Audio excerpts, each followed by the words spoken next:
High school football begins tonight, and longtime head coach Ed Croson won't be coaching full-time for the first time in 43 years. He's got 7 CIF regional and state titles and 9 league titles in stints at Chaminade and Birmingham. But he's hardly retired. He's coaching internationally via Zoom and catching some pretty cool fish. And tonight, he catches up with our Jill Painter-Lopez as they stroll through the peaceful backyard that he designed.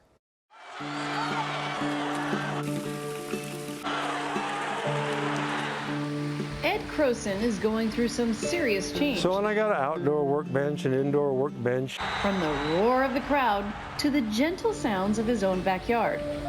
Retired Chaminade head football coach? Yes. Slowing down? Not quite. There's high schools that I work with. I help guys with sending them practice plans, organizational stuff. It's a Chaminade. I'm going to be in the box tonight at their scrimmage. Done camps here. I did a camp in Atlanta. And of course the avocados, if you take a look, the hosses are really going this year. I don't know, maybe I have 70 or 80 of them. What are the emotions like as you're settling into retirement? I've occupied my time as a gardener and fix-it man and some of the stuff that I enjoy doing. I started with this a long time ago. I planted these in 1994. I didn't know I was going to live here this long. Well, then how tall? They're about almost 100 feet. And they'll get to be? Well, they'll get 500 feet in 2,500 years, but I'm pretty confident in not being around for that. You're not going to see that? Yeah, no.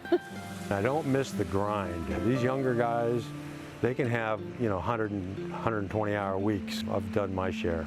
What do you miss most about football? Day-to-day interaction with the people. That's the cool thing about football. The greater initiation, the stronger the bond. And it's fun watching those guys that you got them through some adolescent, normal issues, watching them really flourish. I have a guy who just made a big donation to Chaminade that played for me in 97 and 98.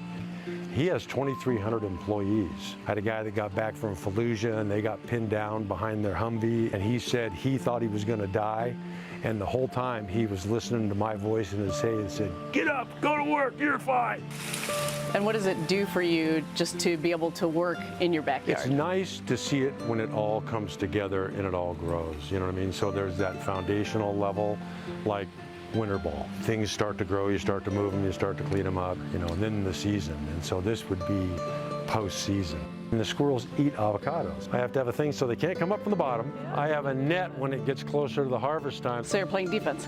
I play defense, yep. This was a lemon tree I had to take down. It was too cool a wood to throw away. I have a table in there that's out of a twisted juniper. Beautiful wood.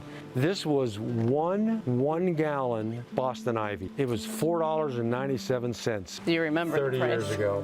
One of the things is the elbow drive. That's why I talked to you last time about getting this. See how I still have an acute angle here? You're continuing to coach through these coaching clinics. What satisfaction do you get out of that? I work with Brazil, and they translate these into Portuguese, and they use them to train their kids. Costa Rica, they don't care about the play. They want to hit the other guy. This is their thing. What do you like about giving back? You don't leave with your money, you leave with the love people had for you and vice versa.